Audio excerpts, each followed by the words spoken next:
네, 목양교회 주일 예배 오신 여러분들을 주님의 이름으로 환영하고 축복합니다. 지금은 고유 명절 추석을 여러분 보내고 계시죠? 그러면서 또한 오늘이 우리 목양교회 39주년 창립 주일입니다. 그러나 비대면으로 드리기 때문에 오늘은 우리가 그냥 예배를 드리고요. 다음 주에 우리가 창립 또 이렇게 감사 예배를 또 드리려고 합니다. 오늘 또 함께 우리가 예배를 드리지만 또 여러분 글쎄요 또 분주하게 또 여기저기 또 많은 사람들을 만나고 또 다니고 계신지 모르겠지만 꼭 들어오셔서 예배를 또 주님 앞에 드리고 또 은혜를 나누는 시간이 되었으면 좋겠습니다.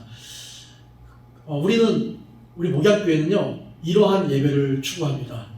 우리 목양교회 예배는 삶의 내용을 드리는 예배를, 기쁨과 감사를 드리는 예배를, 삶의 의미와 방향을 찾는 예배를, 회복과 치유를 경험하는 예배를 드립니다. 다 같이 주님 앞에 마음을 다해서 또 기쁨으로 같이 찬양하는 시간을 갖도록 하겠습니다.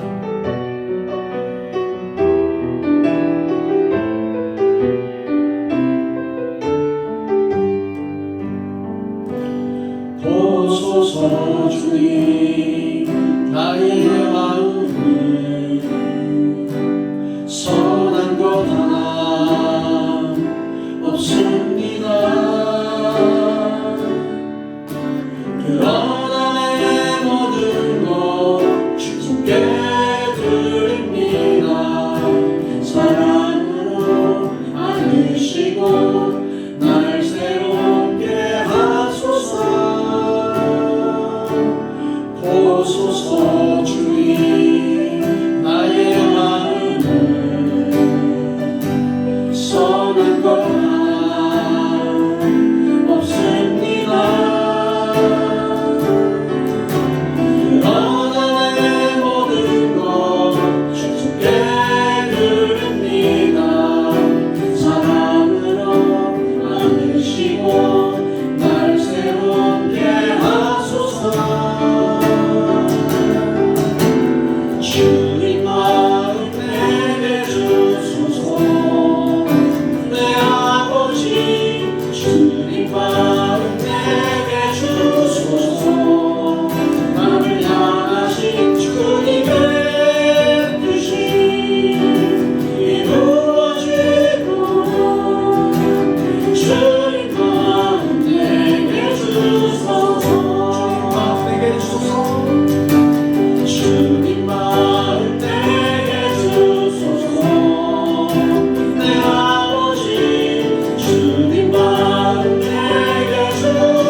예수 다시 내 그대는 영접할 예복이 있는가 그대 몸은 거룩한 그 성전에 그러한 준비가 됐는가 예수의 보혈로 그대 음식 되어 있는가 마음속에 여러 가지 죄악이 깨끗이 씻기어 있는가 모든 죄에 더러운 주의 마음을 주 앞에 지금 다 벗어서 샘물같이 솟아나는 보혈로 눈보다 더하게 씻어라 예수의 보혈로 그대 음식 되어 있는가 마음속에 여러 가지 죄악이 깨끗이 씻기어 있는가 예수의 보혈로 그대 음식 되어 있는가 마음속에 여러 가지 죄악이 깨끗이 씻기어 있는가 예수의 보혈로 그대 음식 되어 있는가 마음속에 여러 가지 죄악이 깨끗이 씻기어 있는가 주의 십자가 보혈로 죄 씻음 받기를 원하네 내 죄를 씻으신 주님을 찬송합시다 찬송합시다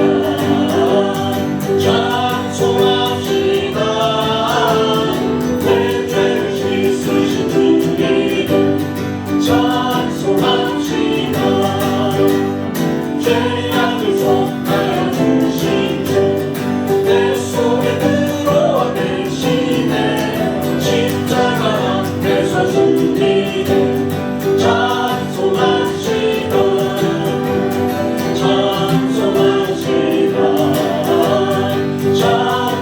찬송합시다 내 죄를 씻으신 주님을 찬송합시다 주 앞에 흐르는 생명수 날 씻어 전하게 하시네 내 기쁜 정성을 다하여 찬송합시다 찬송합시다 찬송합시다 내 죄를 씻으신 주님을 찬송합시다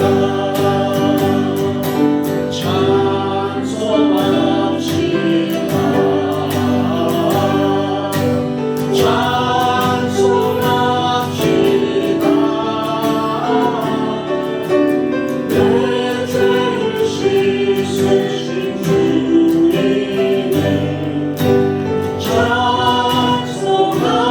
찬송합시다. 자, 우리 마지막 찬양 부르겠는데요. 보다 더 심차게 우리 찬양했으면 좋겠습니다. 우리가 몸은 떨어져 있지만 마음이 함께 모여 있습니다. 우리 함께 모여 주님을 찬양합시다. 주님께서 우리를 통해서 행하신 일, 또 우리에게 행하신 일들을 우리가 입술로, 박수로, 마음으로 주님을 기뻐하며 찬양하기 원합니다. 우리 함께 모여 우리 함께 모여 주의 이름 찬양 우리 함께 모여 주를 부르세 위대한 일을 하셨네 우리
전능하사 천지를 만드신 하나님 아버지를 내가 믿사오며 그 외아들 우리 주 예수 그리스도를 믿사오니 이는 성령으로 잉태하사 동정녀 마리아에게 낳으시고 본디오 빌라도에게 고난을 받으사 십자가에 못 박혀 죽으시고 장사한 뒤 사흘 만에 죽은 자 가운데서 다시 살아나시며 하늘에 오르사 전능하신 하나님 우편에 앉아 계시다가 저희로서 산자와 중자를 심판하러 오시리라.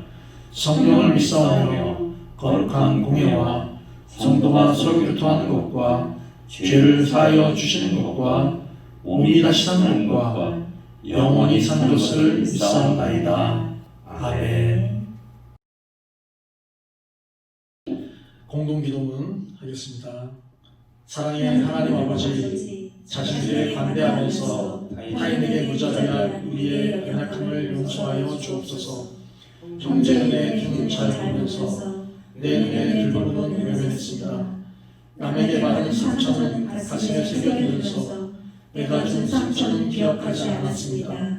남을 비판하는 것에 열중하면서 협력하거나 돕는 일에 인색하였습니다. 항상 자신을 중심으로 합리화하고 모든 문제가 타인들 때문인 것처럼 말한 우리를 용서하여 주옵소서. 비난과 조롱 속에서도 모든 죄를 용서하고 십자가의 길을 가신 예수님처럼 자기 십자가를 지고 예수님을 따르게 하옵소서. 여전히 주님 앞에 서기에 부끄러운 우리지만 오늘도 주의 보혈을 의지하여 나아갑니다. 우리를 용서해 주시고 정직한 영을 새롭게 하여 주옵소서. 예수님의 이름으로 기도드립니다. 아멘.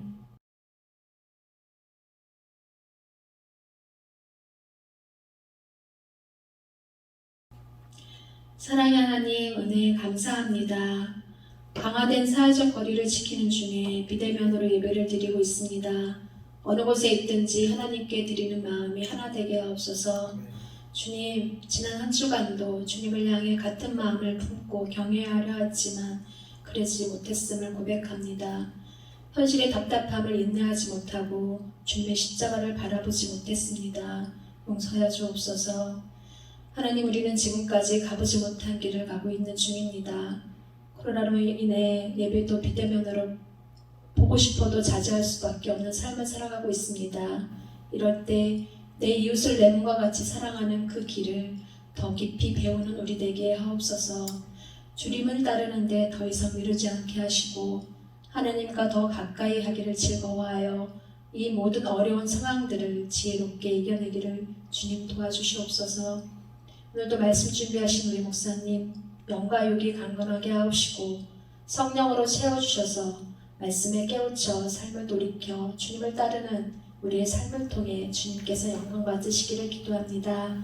목사님 가정에도 함께 하시고 부족함 없이 채워주셔서 사모님과 원희의 건강 위에 함께 해주시옵소서.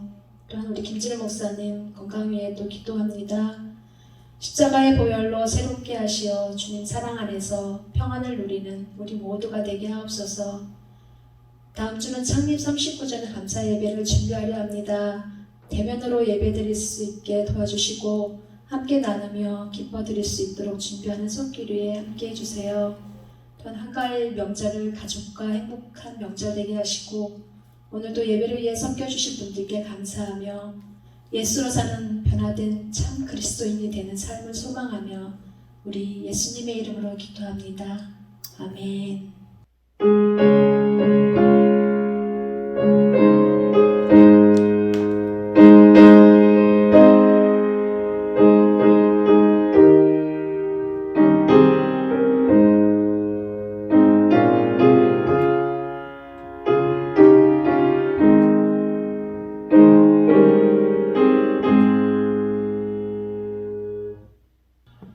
네, 오늘은 추석인데요.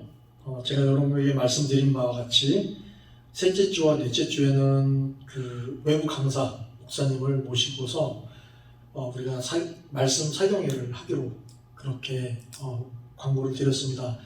그래서 이번 추석 그 설교를 김동일 목사님께서 다른 교회 외부 집회에서 하셨던 설교 내용을 링크를 걸어서 또 여러분들에게 먼저 소개를 하려고 합니다. 그래서 그분의 말씀을 오늘은 좀 특별한 시간을 가지고 듣는 그러한 시간으로 같이 은혜를 나누고자 합니다. 그래서 여러분도 기대해 보시고요. 직접적으로 이제 셋째 주와 넷째 주에는 김동일 목사님을 만나서 함께 은혜를 갖도록 하겠습니다. 오늘 주신 말씀 같이 읽도록 하겠습니다. 고린도전서 4장 6절에서 13절 말씀. 형제들아, 내가 너희를 위하여 이 일에 나와 아볼로를 들어서 본을 보였으니 이는 너희로 하여금 기록된 말씀 밖으로 넘어가지 말라 한 것을 우리에게서 배워 서로 대적하여 교만한 마음을 가지지 말게 하려 함이라. 누가 너를 남달리 구별하였느냐? 내게 있는 것 중에 받지 아니한 것이 무엇이냐? 네가 받았은즉 어찌하여 받지 아니한 것 같이 자랑하느냐? 너희가 이미 배부르며 이미 풍성하며 우리 없이도 왕이 되었도다. 우리가 너희와 함께 왕노릇하기 위하여 참으로 너희가 왕이 되기를 원하노라.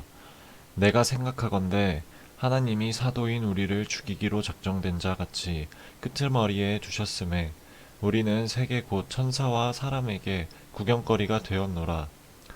우리는 그리스도 때문에 어리석으나 너희는 그리스도 안에서 지혜롭고 우리는 약하나 너희는 강하고 너희는 존귀하나 우리는 비천하여 바로 이 시각까지 우리가 줄이고 목마르며 헐벗고 매맞으며 정처가 없고 또 수고하여 친히 손으로 일을 하며 모욕을 당한즉 축복하고 박해를 받은즉 참고 비방을 받은즉 권면하니 우리가 지금까지 세상의 더러운 것과 만물의 찌꺼기 같이 되었도다.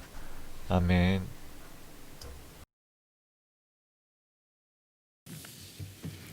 기도하겠습니다. 하나님 앞에 저희들이 왔습니다. 우리의 모습 이대로 가지고 주님 앞에 나왔습니다. 주님이 우리에게 말씀하시기를 간절히 바라며 나왔습니다. 하나님께서 말씀하시면 저희가 듣고 우리의 마음에 부요함을 얻어 그 말씀으로 인해 저희들이 한 주간도 또 살겠습니다. 이 시간에 우리에게 말씀하옵소서. 종을 붙들어 주시되 오직 하나님의 말씀을 담대하게 증거하게 부족함이 없도록 성령님께서 울림통으로 사용하시는 이 시간이 되게 하시고 하나님 이 시간에 주의 임재를 경험케 하옵소서. 감사드리고 예수님의 이름으로 기도합니다. 아멘.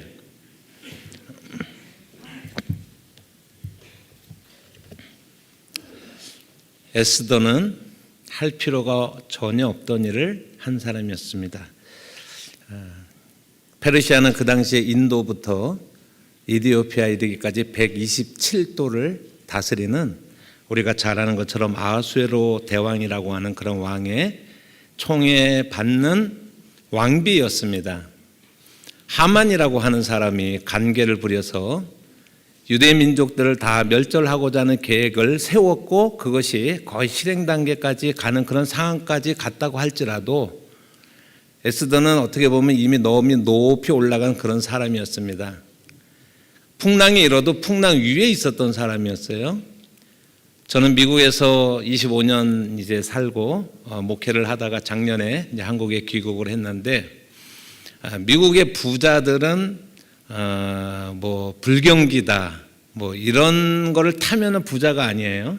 그래서 정말 부자들은 전 세계가 불경기, 미국이 불경기 이런 것이 아무 상관이 없는데 그런데 그들의 소비를 좀 가로막는 그런 심적인 요소가 하나가 있는데 그거는 뭐냐면 오직 미국이 전쟁 중일 때 그럴 때는 그 부자들도 소비하는 것을 좀 자제한다고 할까요? 애국적인 그런 마음으로 그렇습니다. 그러니까 에스더라고 하는 사람은 그 파도 인생에 우리가 모든 몰아칠 수 있는 파도 위에 있었던 그런 사람이었어요. 하만이 모든 유대 민족을 죽인다고 할지라도 그것이 그 풍랑이 에스더에까지 미칠 수는 없는 그런 위치에 있었던 그런 사람이 에스더였습니다. 에스더는요 전혀 금식할 필요가 없었던 그런 사람이었습니다. 에스더가 왕이 부르지도 않는데 아하수에로 왕 앞에 나가서 금호를 내밀기를 기다리면서 어쩌면 그것이 반역죄하고 연결될 수가 있기 때문에 금지된 그런 일들을 행하면서 자기 목숨을 걸 이유가 하나도 없었던 사람이었습니다. 그런데 그 에스더가 제에 앉아서 금식을 했습니다.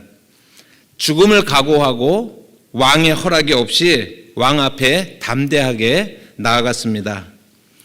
그런 의미에서 에스더는 전혀 할 필요가 없는 일을 한 사람이었습니다. 느헤미야는 전혀 할 필요가 없는 일을 한 사람이었습니다.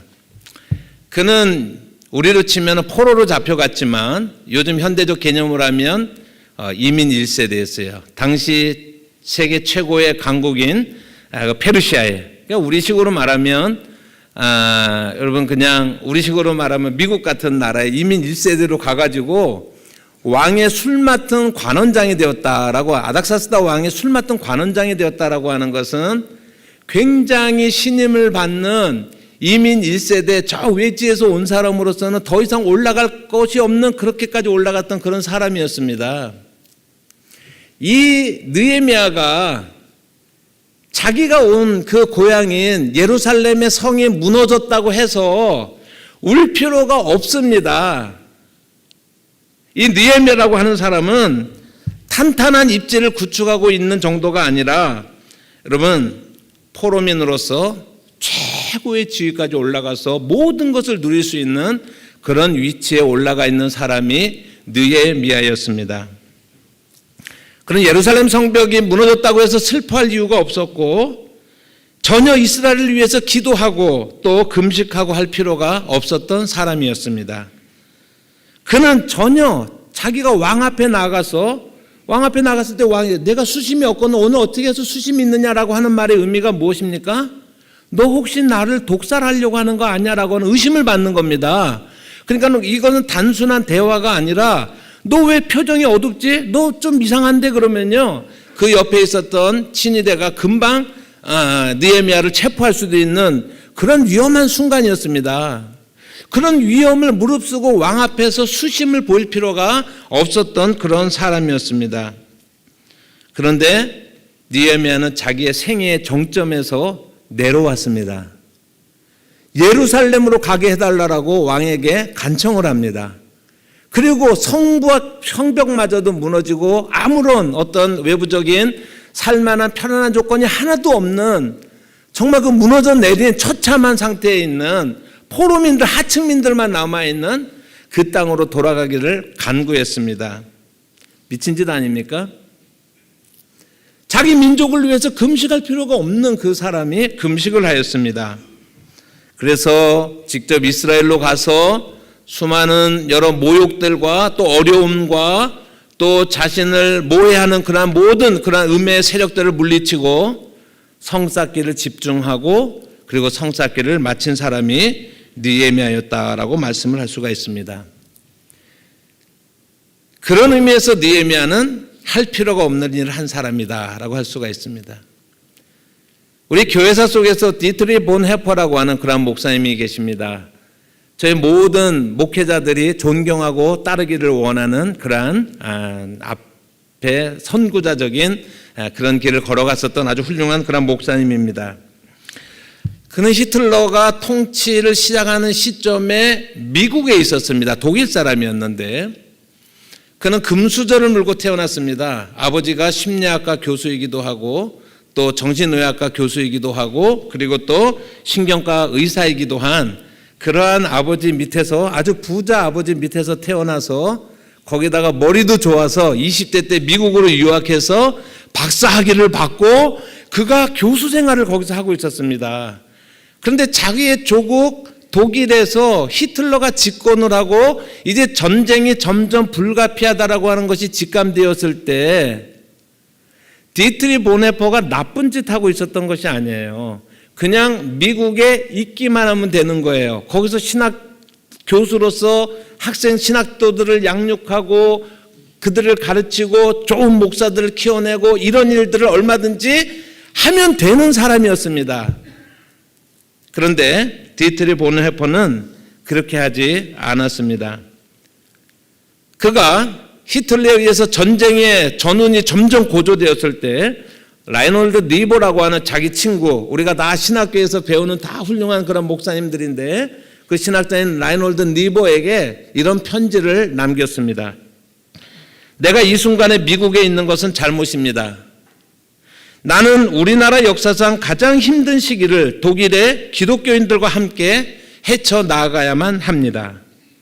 만일 내가 독일 국민과 함께 현재 고난을 나누지 않는다면 전쟁이 끝난 후에 독일에서의 기독교 생명을 재건하는 데 참여할 권리도 잃게 될 것입니다. 라고 하는 편지를 남기고 독일로 돌아갔습니다. 히틀러에 반대했습니다. 목숨을 걸고 홀로코스트 가운데 희생을 당하고 있는 그런 유대인들을 구출하기 위해서 목숨을 걸었습니다. 국가교회 체제에 반대해서 교백교회 운동을 하고 지하 신학교를 운영해서 히틀러에게 무릎 꿇지 않는 그런 신학도들을 양성하는 데 힘썼습니다. 미친 운전사가 공원에서 차를 질주하면서 사람들을 죽일 때는 가장 급선무가 그 운전사를 차에서 끌어내리는 일이다라는 말을 남기면서 히틀러 살해 음모에, 암살 음모에 가담을 했다 체포되었습니다. 히틀러가 자살하기 전에 한 달 전에 디트리 보네포를 콕 찍어서 죽이라고 명령을 내렸어요. 그래서 2차 세계대전이 끝나기 전에 6월 달에 2차 세계대전이 끝나고 아마 디트리 보네포가 4월 달에 이제 옥중 서거하고 말았습니다. 순교를 하였습니다. 여러분, 누가 에스더에게 그런 일을 하라고 했습니까? 누가 느헤미야에게 그런 일을 하라고 했습니까? 누가 디트리 보네포에게 그렇게 살아야 된다라고 이야기했습니까? 예수가 그랬어요. 우리가 예수를 믿는다라고 하는 것은요, 그저 나 한 몸에 영달과 편안함과 성공과 이런 것들을 위해서 사는 것 넘어서 아닙니까? 그 가치가 그들을 불러낸 것입니다. 그리고 그 가치를 위해서 그들 앞에 있는 파도를 외면하지 않고 그 파도를 탔던 사람들이 이러한 사람들이었다라고 하는 것을 기억할 수 있는 이 시간이 되기를 주님의 이름으로 축복합니다. 오늘 우리는 성경을 몇 구절 같이 읽었습니다.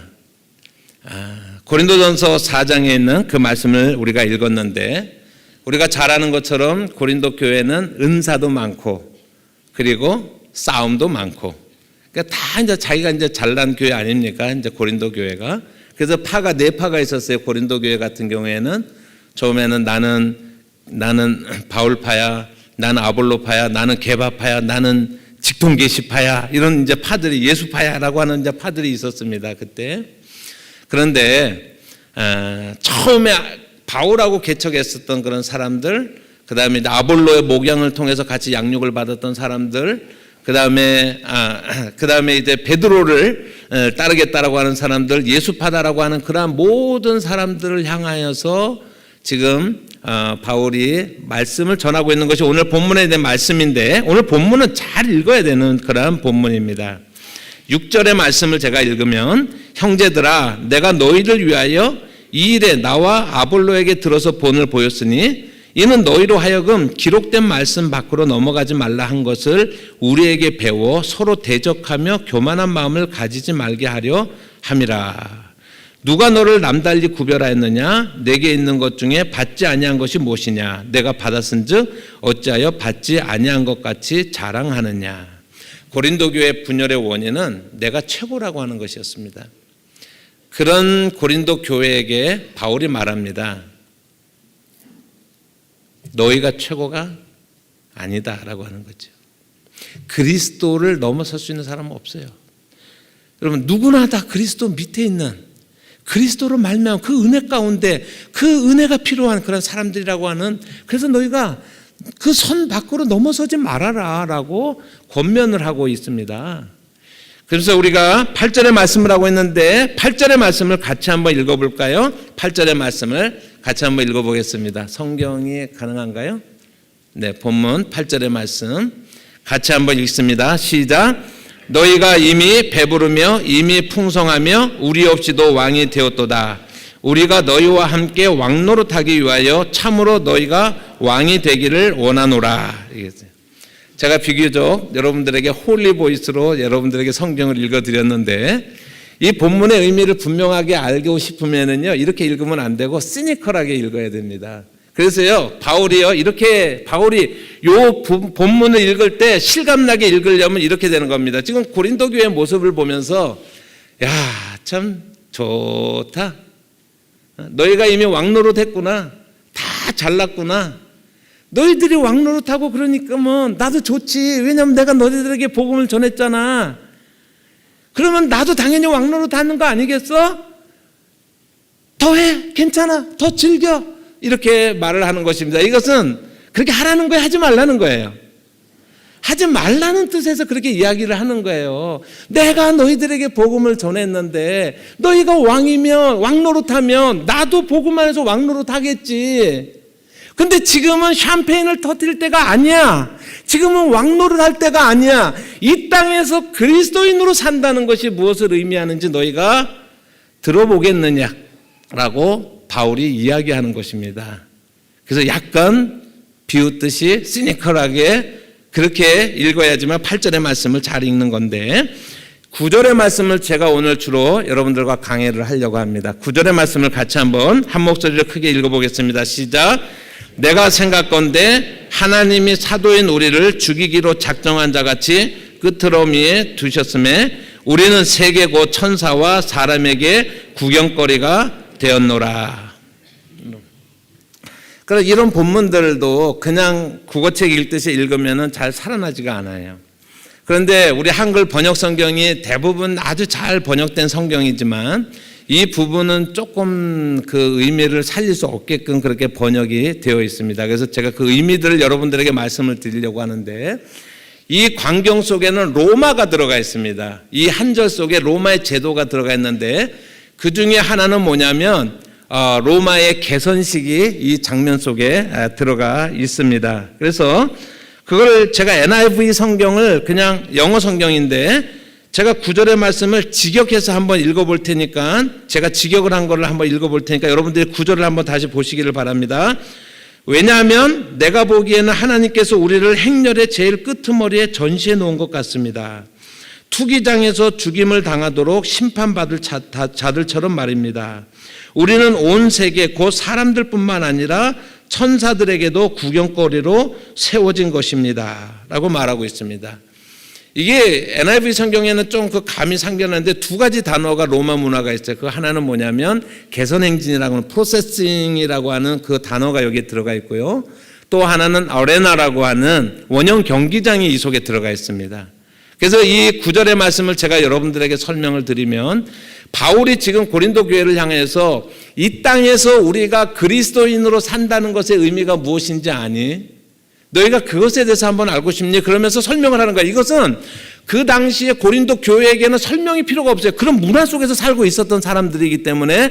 그러나 오늘 우리들에게는 이 말씀의 의미가 좀 설명이 필요한데 로마의 장군이 로마를 위해서 큰 전쟁에서 승리를 거두게 되면 로마 원로원에다가 보고를 하게 됩니다. 그러면 원로원에서 로마의 명예와 로마의 이익과 로마의 영토를 크게 확장한 그런 큰 승리를 거뒀다라고 판단이 되면 로마 원로원의 결의에 의해서 당신은 개선식을 하고 들어와라 라고 이렇게 허락을 해줍니다.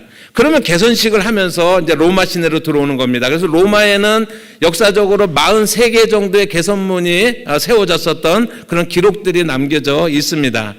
그래서 이 개선식을 할 때는 어떻게 하냐면 개선 장군이 최고 사령관이 있겠죠. 임페라토라라고 불리는 최고 사령관이 있는데 최고 사령관이 흰말 2필이나 4필 그러니까 하얀 말 4마리나 8마리가 끄는 그러한 그 로마식 전차 여러분 커바디스나 영화 같은 데 보면 로마식 전차 알잖아요. 거기에 딱 올라서 10마리 끄는 그걸 타서 개선 장군이 이제 들어가게 됩니다. 그 당시에 로마의 인구가 한 100만 명 정도가 되는데 여러분 저는 1970년대 때 중고등학교 생활을 하면서 갑자기 공부하고 있는데 어디 나가래요. 그래서 나갔더니 태극기를 하나씩 주면서 막 흔들래요. 그래서 흔들고 왔는데 알고 봤더니 뭐 봉고의 가봉 대통령인지 가봉의 봉고 대통령인지 누가 온 거야. 그러면 학교에서 수업하다 말고 길가에 나가고 환영한다고 막 이제 하고서 다시 들어가서 이제 공부하고 그런 그러기도 했었는데 딱 그 분위기를 연상을 하면 되는데 로마의 시민들에게 그날은요 엄청난 로마에 대한 자긍심을 높이는 큰 구경거리이기 때문에 수업 시간에 강제로 불러낼 필요가 없이 연도가 100만의 인파로 여러분 한번 꽉 찬다고 생각을 해보십시오. 얼마나 많은 사람들이 그 개선 행진에 참여하고 구경하는지 여러분 한번 생각해 보시기 바랍니다. 그 선두에는 누가 선다고요? 개선 장군이 당연히 서는 거예요. 흰말 2필이, 흰말 4필이 끄는 개선 장군, 보모도 당당한 개선 장군이 들어오면 그 밑에 이제 예하의 수하 장군들이 같이 따라서 오겠죠. 그리고 로마 군인들은 1시간 걸었다 그러면 1시간에 4km씩 또박또박 걷는 사람들입니다. 이 사람들이 연도에 수많은 사람들이, 저도 2009년도에 마라톤을 풀코스를 한번 뛰어봤었는데 저는 되게 겁먹었는데 별거 아니더라고요. 막 옆에서 길에서 박수 쳐주니까 저절로 뛰어가요. 그래서 3분의 1은 바람이 뛰어가고 3분의 1은 박수 소리로 뛰어가고 3분의 1은 제 연습으로 제 실력으로 뛰고, 그래서 이게 마라톤 별거 아니구나라고 하는 걸 체험한 적이 있는데 그 로마 군대에게 얼마나 그날의 자긍심이, 연도에 수많은 사람들이 나와서 환영하고, 그러면은요 일부러 그 개선 장군이 교만해지지 않도록 해서 흉볼 수 있게 이렇게 해서, 그래서 줄리어스 시저가 개선식을 하고 들어올 때는요 기록에 보면 이런 기록이 있습니다. 그러니까 그때는 놀려도 돼요. 일반 서민들이 뭐라고 놀리냐면 저기 대머리 남봉꾼이 나간다, 부인들은 다 집에다 감춰라 그러면서 하고 웃고 하는, 그러면서 개선식이 이제 이루어지는 겁니다. 그게 개선행진의 앞부분이고요. 개선행진의 뒷부분에는 당연히 포로들이 끌려오게 되어 있습니다. 포로, 적군 중에서 장수 같은 사람들은 TV 같은 데 보면은 가끔가다 귀양살이 가는데 우마차 같은 데다가 얼기설기 나무로 된 거 타고 내려가는 것, 그런 거 보시죠? 딱 그런 광경으로 착고에 채운 채로 이렇게 하면서 이제 적군의 이제 패한 장군이 이렇게 붙잡혀 옵니다. 그러면은 사람들이 막 야유를 보냅니다. 겁쟁이 그러면서 야유를 막 보내고, 그리고 이제 포로들이 이제 걸어서 이제 포로들이 이제 잡혀오게 되고요. 그리고 제일 마지막에는 이제 전리품이 이렇게 이제 따라오는 거예요. 거기에 모든 수확을 거둔 전리품들이 따라오게 돼 있습니다. 그러니까는 그 모든 광경이 이 고린도전서 4장 9절에 나와 있는 그 프로세싱이라는 말 속에 들어가 있는 그 의미들이에요. 그러니까 그들은 개선 행진을 생각하면서 이 구절을 읽게 됩니다. 이 땅에서 그리스도인들이 산다라고 하는 것은 9절의 말씀에 보면 내가 생각건대 하나님이 사도인 우리를 죽이기로 작정한 자 같이 개선 행진에 어디에다 두었다고요? 끄트머리에 두었다. 끄트머리에 누가 있어요? 포로들이 있는 자리에요. 포로들이. 여러분 이 땅에서 우리는요 왕노릇하고 세상을 정복하고 세상의 모든 것을 누리고 하는 것이 그리스도인이 아니라 바울이 이렇게 말하는 것입니다. 이 땅에서 우리가 그리스도인으로 산다라고 하는 것은 개선 행진의 선두에 서는 자가 아니라 포로처럼 끌려오는 끄트머리에 있는 자들이 우리 그리스도인의 실상입니다라고 성경이 말씀을 하고 있는 것입니다. 그런데 그 다음에 말씀을 보시면은 끄트머리에 두셨음에 우리는 세계고 천사와 사람에게 구경거리라고, 스펙타클 구경거리라고 이렇게 써 있는데, 여기에 보시면은 원형 경기장에서 죽이기로 작정된 차처럼 그렇게 구경거리로 그 로마 시민의 여운거리로 제공되어지는 존재가 우리 그리스도인이다라고 여기서 한 걸음 더 나가는 거예요. 이게 무슨 장면이냐면요, 로마의 개선 행진이 이제 끝나고 나면 유피테르 신전에 갔다가 포로 로마노라고 하는, 로마를 가보신 분들 알겠지만 거기서 연회를 베풀고 잔치를 베풀고, 그리고 그 콜로세움에서 원형 경기장에서 이제 그 검투사들이 싸우는 거예요. 이게 검투사 얘기하는 겁니다 지금요. 그러면 여러분 포로로 잡혀왔어요. 그 포로를 어떻게 할 것 같습니까? 포로로 잡혀온 사람들을요, 자기 소유물이잖아요. 막 함부로 하고 막 이럴 것 같죠? 그러지 않습니다. 그러지 않고 이 사람들은 굉장히 경제적 가치가 있는 사람들이에요. 우리식 개념으로 하면은 이 사람은 별이 3개야? 그러면은 몸값이 얼마? 이 사람은 대령이야? 그럼 몸값이 얼마? 이 사람은 중이야? 그러면 몸값이 얼마? 이 사람은 사병이야? 몸값이 얼마? 몸값을 다 책정을 해가지고 그 몸값을 책정해서 전쟁에 패한 군대 것에다 보내는 거예요. 그러면 우리 아버지가, 내 남편이 우리 아들이 죽은 줄 알았더니 어떻게 살아있잖아요, 그죠?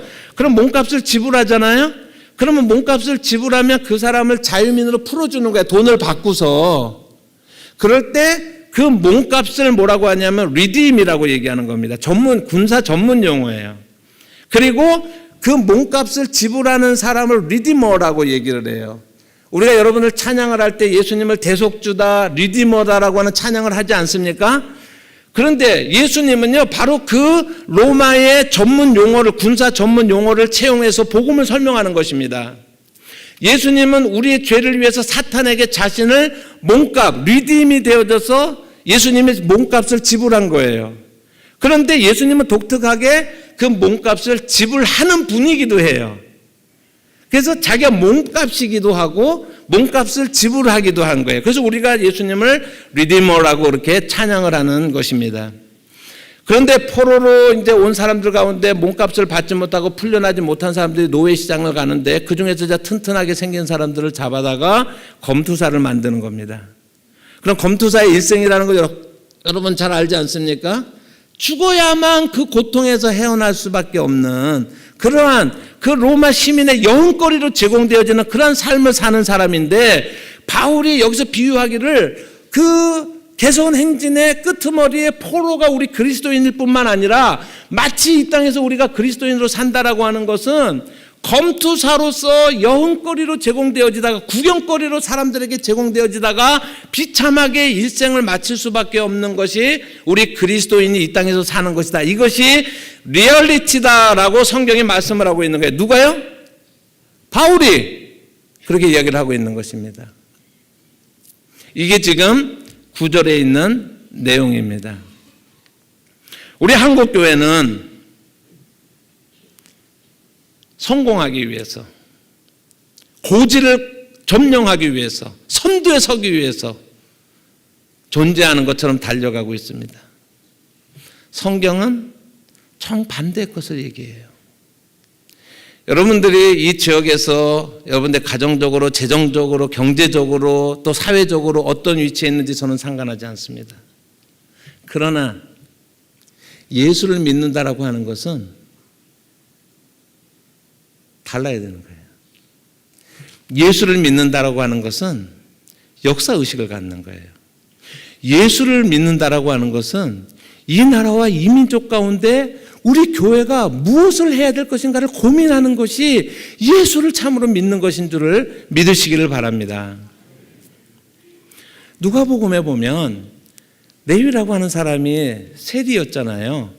세리가 예수님이 너는 나를 따라오너라 그러니까 그가 모든 것을 내려두고 예수님을 따랐다라고 말하는데 그 레위가 마태가 됩니다. 매튜라고 하는데 저는 그 매튜라는 이름을 참 사랑해요. 왜냐하면 매튜는 하나님의 선물이라는 뜻이거든요. 그래서 이거는 그럴 수도 있고 아닐 수도 있는데, 레위라고 하는 그 사람을 예수님이 불러다가 그의 제자로 삼으시고 함께 그게 이제 매튜라는 이름을 주시면서 너는 꼭 하나님이 주신 선물 같아.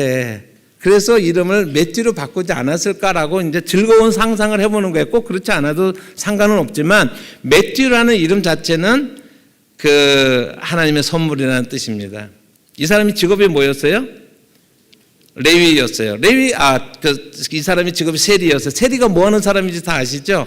어떻게 자기 민족을 배반하고 로마에 빌붙어서 세금을 걷어내는, 그리고 세금을 많이 걷어낼수록 자기가 부자가 될 수밖에 없는 이런 악순환의 고리 속에 스스로 걸어 들어간 사람들이에요. 세리들을 가르쳐서 이 사람들은 뭘 기대를 했냐면 유대인들이 세리들을 보면서 뭐라 그랬겠어요? 지옥의 땔감이라고 생각했어요. 그런데 이 세리들을 향하여서 그 세리들인데, 세리들은 자기들이 세리가 되면은 자기 민족의 유대인들이 그 구원의 공동체에서 벗어나는 것일 뿐만 아니라 자기를 민족의 반역자라고 저 수존노라고 욕할 거를 세리들이 알았을까요? 몰랐을까요? 이거요, 세리 되는 거 되게 어려운 겁니다. 일본 제국주의 시대로 치면 이완용 되는 거 어려운 거예요. 그러한 조롱, 그러한 손가락질, 침뱉음, 그런 거, 그까짓 거 뭐니 해도 뭐니가 최고야. 이런 사람만 될 수 있는 거예요. 민족이 손가락질하고 지옥 간다 아무 상관 안 하는 사람들이에요. 적어도 그런 정도의 강고한 강팍한 마음은 있는 거예요. 소신에 따른. 그런 사람들이 세리가 될 수 있는 거예요. 아시겠어요? 그런데 그 세리가 예수님을 알고 나니까 어떻게 했습니까? 자기 돈을, 삭개오도 그랬잖아요. 자기 돈을 내놓은 게요, 여러분 100만 원이 있는 부자가 그냥 50만 원 내놓은 그런 얘기가 아니고요, 그 돈이 구원받는 것보다, 천국 가는 것보다, 사람들에게 존경받는 것보다, 또 사람들이 욕을 하든 아무 상관없이 뭐니 해도 뭐니가 최고야라고 철저하게 무장되었던 그 사람만이 할 수 있는 그 일을 갖다가 지금 하고 있었던 사람이 매띠였다고요. 삭개오였다고요. 삭개오야, 내려와라. 오늘 내가 너희 집에 유해하겠다라고 그랬을 때 삭개오가 예수를 알았잖아요. 그 인생이 바뀌잖아요. 내가 누구에게 그렇게 참 험하게 하고 못되게 해서 그런 것 있으면 내가 4배나 토해내고 내 재산의 절반이나 주고, 이런 얘기들이요, 어떤 한 사람이 그냥 우연의 어떤 계기를 통해서 자기의 재산을 좀 내놓는 거하고 차원이 다른 이야기에 레디칼한 변화가 있었던 것이 예수를 믿는다라는 것이고 예수와 만난다라는 사건인 것입니다. 우리가 예수 그리스도하고 조우하고 만나고 그분을 인격적으로 경험한 사람이라고 한다면 우리는 무엇을 위해서 산다고요? 우리 삶의 초점이 달라지는, 그걸 영광스럽게 생각하는. 바울이 지금 어떻게 됐다고요? 행렬의 끄트머리라니까는요. 바울이 뭐라고요? 우리는 검투사처럼 사람들의 조롱거리가 돼서, 천사와 모든 사람들이라고 하는 것은, 이거는 영적으로 말하면 천사들도 하나님께서 하나님의 사도된 바울을 어떻게 저렇게까지 심하게 버려두시는가라고 할 정도로 그런 상태까지 버려두는 것처럼 보여지는 그 상황을 지금 설명을 하고 있는 것입니다. 예수를 믿고 산다라고 하는 것이 무엇인지를 우리가 한번 생각해 볼 수 있기를 바랍니다. 적어도 이 자리에 앉아 있는 여러분들이 여러분들의 편안함과 여러분들의 안일함을 위해서 이 자리에 있는 분은 없으리라고 믿습니다. 여러분, 이 시대 우리에게 주어진 역사 앞에서, 하나님 앞에서 우리가 누구인가, 우리가 무엇을 해야 되는가라고 하는 생각이 적어도 있기 때문에 이 자리에 앉아서 하나님 앞에 예배를 드리고 있다라고 생각을 합니다. 역사는 그 길을 한 번도 쉽다라고 우리에게 말해주지 않습니다. 그러나 역사는 항상 그 길이 옳다라고 평가를 해주는 것을 믿으시기를 바랍니다. 누가복음 14장의 말씀을 보시면 한번 찾아보겠습니다. 누가복음 14장에 있는 말씀입니다. 27절의 말씀을 우리 한번 같이 한번 읽어보십시다. 시작. 누구든지 자기 십자가를 지고 나를 따르지 않는 자도 능히 내 제자가 되지 못하리라. 우리 마태복음에도 그런 비슷한 말씀이 있지만 누가복음판의 말씀을 보면 그리스도를 따르는데 우리가 십자가를 지고 그리스도를 따라라 라고 말씀을 예수님께서 하시고 있습니다. 그런데 그 다음에 말씀을 한번 28절부터 읽어보겠습니다. 28절부터 30절까지 읽어보겠습니다. 너희 중에 누가 망대를 세우고자 할진대 자기의 가진 것이 준공하기까지에 족할는지 먼저 알고 그 비용을 계산하지 않겠느냐. 그렇게 아니하여 그 기초만 쌓고 능히 이루지 못하면 보는 자가 다 비웃어 이르되 이 사람이 공사를 시작하고 능히 이루지 못하였다 하리라. 이게 첫 번째 비유고요. 두 번째 비유가 31절 말씀 32절입니다. 같이 읽습니다. 시작. 또 어떤 임금이 다른 임금과 싸우러 갈 때 먼저 앉아 1만 명으로서 저 2만 명을 거느리고 오는 자를 대적할 수 있을까 헤아리지 아니하겠느냐. 만일 못할 터이면 그가 아직 멀리 있을 때에 사신을 보내어 화친을 청할지니라. 아멘. 누구든지 나를 따르려거든 십자가를 지고 나를 쫓을 것이다 라고 하는 말씀을 모르는 사람은 없습니다. 그런데 이 말씀에는요, 누가복음에는 그게 뭘 의미하는지를 우리에게 설명을 해주고 있어요. 비유를 들어서. 그래서 어떤 사람이 망대를 쌓습니다. 망대를 쌓기 전에 이 사람이 계산을 해봅니다. 내가 가지고 있는 돈으로 이 망대를 잘 쌓을 수 있을지, 혹시 쌓다가 중간에 멈추게 되면 사람들이 조롱할 수도 있으니까 계산해보고 나서 충분하다라고 생각했기 때문에 쌓지 않겠느냐라고 하는 거고요. 두 번째는 내가 임금인데 내 휘하에 10,000명의 군사가 있습니다. 그런데 지금 상대방 국가에서 2만 명이 쳐들어오고 있어요. 그럼 이 왕이 철저하게 계산해 보지 않겠어요? 그래서 화친을 청하는 게 더 나을지 아니면은 싸워서 이기는 쪽을 선택하는 것이 더 나은지 계산해 보지 않겠느냐라고 하는 말씀이 누구든지 나를 따르려거든 자기 십자가를 지고 나를 쫓아갈지라는 말씀 그 뒤에 같이 붙어 있는 겁니다. 그러니까 이건 연관성이 있겠죠? 이 말씀이 뭔지 아십니까? 저는 목사예요. 저는 89년도에 신학 입학을 했으니까 이제 30년째 목회를 하고 있는 목사인데 제가 신학교에 들어갈 때 계산이 끝나서 들어간 사람입니다. 예수가 세상의 어떤 가치보다도 귀하다라고 계산이 끝난 거예요. 저는 지난 30년 동안 목회를 하고 살아가면서 한 번도 잊어버리지 않은 것이 나는 계산을 이미 다 끝낸 사람이야 라고 하는 거예요. 문제는 뭐냐면 중간에 계산을 잘못했나 봐 그러면서 다시 계산하는 게 문제예요.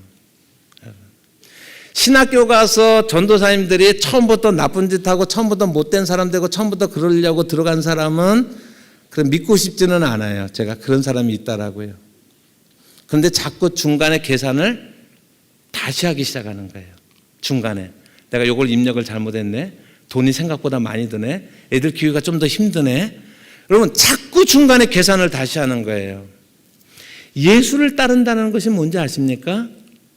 여러분 예수 믿기로 저는 목사가 되기로 결심하고 나서 계산이 그때 끝난 사람이지만 여러분이 예수 그리스도를 인격적으로 만나는 순간에 여러분들도 인생의 계산이 이미 끝난 사람이어야 돼요. 중간에 다시 계산하지 말기를 바랍니다.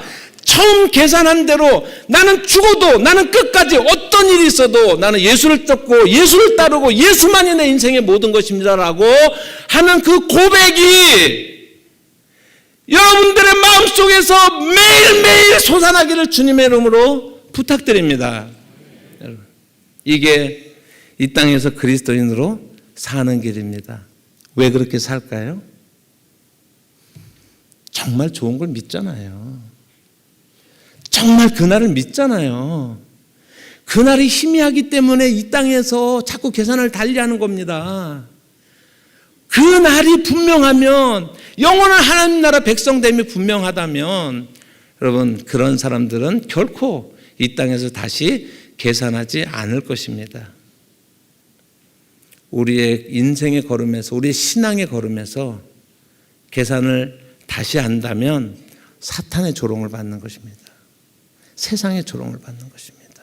우리가 가기로 한 그 믿음의 길을 향하여서 알고 가는 길이잖아요. 고통이 있을 것이다. 개선행진의 끄트머리다. 우린 포로야. 우리는 검투사야. 우리는 알고 가는 길이잖아요. 언제 성공하는 길이라고 그러는데 예수님 와봤더니 속았잖아요. 그럴 필요가 없잖아요. 예수님 다 말씀하셨잖아요. 십자가를 지라, 나를 따르라, 나를 본받으라, 나처럼 살아라 라고 예수님 다 말씀하셨잖아요. 여러분 알고 가는 길 아닙니까? 중간에 계산하지 않는 여러분들 되시기를 주님의 이름으로 축복합니다. 할 필요가 없는 일을 하는 사람들이 되시기를 바랍니다. 기도하겠습니다. 하나님 고맙습니다. 주의 말씀을 저희들이 이 시간에 마음에 새깁니다. 하나님 예수를 믿는다는 그 복됨을 그 귀함을 저희들이 깨닫고 그 은혜 가운데 머무는 저희가 되게 하여 주시옵소서.